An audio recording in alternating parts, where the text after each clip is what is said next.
tahun 325 ada pengumuman yang dikeluarkan oleh Raja Konstantinus dari Konstantinopel yang menguasai juga sampai dengan Palestina. Pengumumannya adalah mencungkil mata semua orang yang sholat. Pertanyaannya, kenapa? Mikir nggak saudara? Kenapa dia harus mencungkil mata semua orang yang sholat? Kenapa? Kok zaman itu ada yang sholat? Bener nggak? Tahun 325 keluar pengumuman mencungkil mata semua orang yang sholat. Artinya apa? Kok tahun itu ada yang sholat? Oh, berarti yang dicungkil mata itu adalah orang Islam, pengikut Isa alaihi salam. Dalilnya surat Sof ayat yang ke-16. Di zaman Zakaria ada seorang yang hebat, namanya Imran. Imran punya anak, namanya Maryam. Maryam binti Imran. Maryam punya anak, namanya siapa? Isa, alias Yesus, Bunda Maria. Lahirnya di mana? Bethlehem.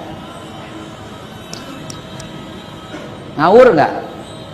Kalau kita nggak baca Al-Quran, nggak ketahuan Pak. Kalau kita baca Quran, ketahuan. Nabi Isa lahir. Dan lihat surat Maryam, ayat yang ke-16. Waskur fil kitabi Maryam izin tabadat min ahliha makanan sarqiyya. Dan ceritakanlah kisah tentang Maryam dalam Al-Quran ini. Ketika dia menjauhkan diri dari keluarganya. Karena apa? Hamil. Menjauhkan diri dari keluarganya. Makanan sarqiyya, di sebelah timur Baitul Maqdis, sedangkan Bethlehem sebelah utara. Ngawur nggak orang yang bilang Nabi Isa lahir di Bethlehem? Bertentangan dengan Al-Quran. Al-Quran menyatakan Nabi Isa lahirnya bukan di Bethlehem, tapi di sebelah timur Baitul Maqdis. Makanan sarqiyya, karena sebelumnya cerita tentang Baitul Muqaddas. Maryam itu berkhalwat di Baitul Maqdis, di Masjidil Aqsa. Berkhalwat, datang buah-buahan dari malaikat. Itu di Baitul Muqaddas, Baitul Maqdis. Maka itu Allah katakan makanan syarqiyah di sebelah timur. Sebelah timur Baitul Muqaddas di Yerusalem, Bethlehem itu utara. Dan kita dibodohkan dengan kalimat lahirnya di musim salju. Ente buka Al-Quran. Kemudian apa? Maryam menjauhkan diri dari keluarganya dan dia mendapati sungai di dataran rendah masih mengalir airnya. Di mana sungai yang dataran rendah airnya masih ngalir? Udah pasti musim panas. Dan goncangkanlah pohon kurma, kau akan dapati buah-buahan kurma berhamburan jatuh dan makan untuk ketika Nabi Isa lahir. Mana ada buah kurma di musim salju? Mana ada? Jadi yang lahir di Bethlehem musim salju center class, bukan Isa. Nabi Isa lahir di musim panas di sebelah timur. Nah kemudian akhirnya Raja Konstantinus ini melihat Yahudi udah petantang-petenteng, udah berkuasa, maka dia membuat sebuah agama baru yang disebut Konsili Nisea 324. Awal mula periode Bizantium disikat habis orang Islam. Maka itu mereka kumpul 248 pendeta, atau bukan pendeta, rahib, kumpul. Mereka memodifikasi Injil dari Allah menjadi Alkitab versi mereka. Yahuda memodifikasi Taurat dari Allah menjadi Talmud buat mereka. Konstantinus memodifikasi Injil menjadi Alkitab versi mereka. Sama modelnya. Maka itu mereka mengangkat Yesus sebagai Tuhan. The first Council of Nicaea 325 AD, the council that created Yesus Kristus. Konsili Nisea tahun 325 yang mengangkat, menciptakan, mengcreate Yesus sebagai Tuhan. Sebelumnya tidak ada. Apalagi ada kata-kata Nasrani. Nasrani diambil dari kotaknya Yesus, Nazaret, tempat Yesus mendapat wahyu. Nazaret, Nasrani. Yahuda diambil dari nama orang, Yahuda, Yahudi. Islam tidak dari nama seseorang. Dan Allah tidak membuat sebuah agama atas nama daerah, atas nama seseorang. Tapi Allah menyebutkan Islam itu innad-din 'indallahil Islam. Dan semua para nabi.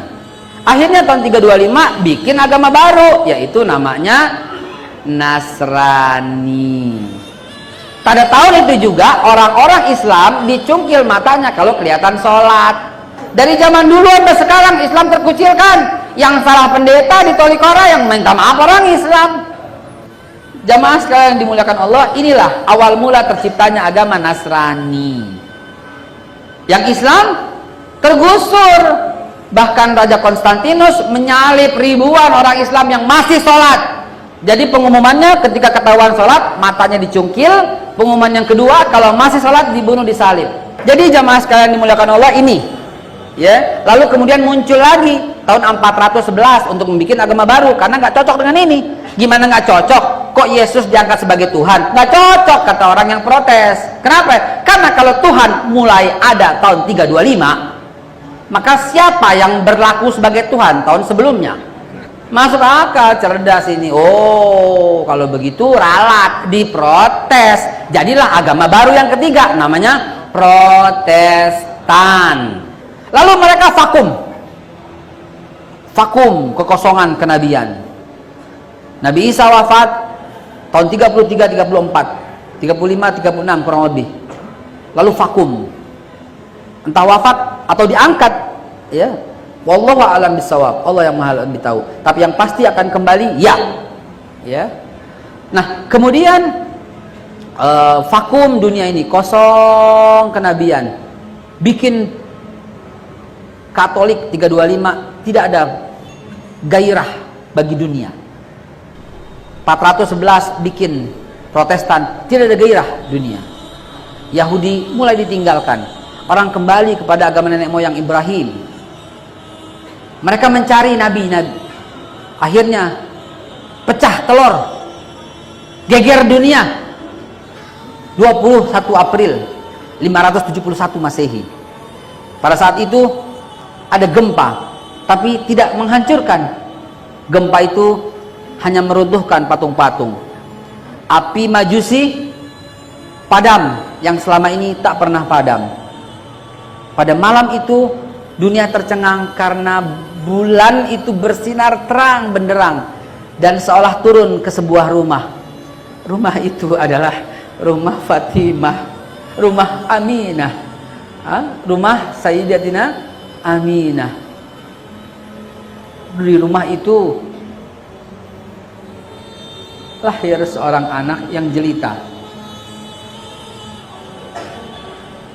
Anak itu lahir sudah disunat. Anak itu lahir dalam keadaan gigi sudah tumbuh. Anak itu lahir disertai dengan hancurnya patung-patung. Anak itu lahir ketika bulan purnama dan cahayanya masuk ke dalam rumah, sampai semua jazirah Arab ini terheran-heran apa yang terjadi. Anak itu dipeluk oleh kakeknya yang bernama Abdul Muthalib. Abdul Muthalib gembira sekali karena Majusi itu mati, karena patung-patung itu hancur, karena Abdul Muthalib bukan penyembah berhala. Abdul Muthalib orang yang sholat. Abdul Muthalib pengikut agamanya Islam, Nabi Ibrahim alaihissalam. Dan Nabi Ibrahim dan Abdul Muthalib membawa anak kecil bayi yang mungil ini untuk keliling, untuk tawaf, dan dia mengucapkan, anak ini aku beri nama Muhammad sallallahu alaihi wasallam. Jangankan manusia, hewan pun gembira dengan kedatangannya. Jangankan hewan, malaikat pun bersujud kepada Allah atas kelahiran manusia yang paling mulia akhir zaman ini, Nabi Muhammad sallallahu alaihi wasallam. 571 Masehi. Ketika usianya 40, Ketika usianya 40 diangkat oleh Allah sebagai Rasul akhirnya, khataman nabiyyin. Dan Rasulullah hanya memerlukan waktu 23 tahun untuk menyempurnakan seluruh ajaran Islam. 632 beliau wafat. Dan ketika beliau wafat, Islam sudah ada di seluruh penjuru dunia. Sahabat Nabi ketika wafat jumlahnya 124.000 orang. Tapi berapa orang yang ada di Baqi? Tahun 625, jauh sebelum Rasul wafat, sahabatnya sudah menginjakkan kaki di bumi tercinta ini, di bumi NKRI ini, di bumi Indonesia. Dialah Ibn Mas'ud, tiba di Aceh. 625 Ibn Mas'ud sudah sampai di Aceh. Dan kemudian berpencar. Rasulullah Sallallahu Alaihi Wasallam telah menyelesaikan tugasnya secara sempurna. Tidak ada negeri yang tidak didakwahi oleh Rasul dan para sahabatnya.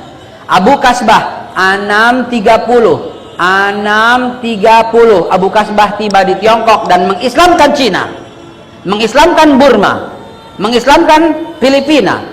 Filipina tahun 1200 itu 98% itu Islam semua.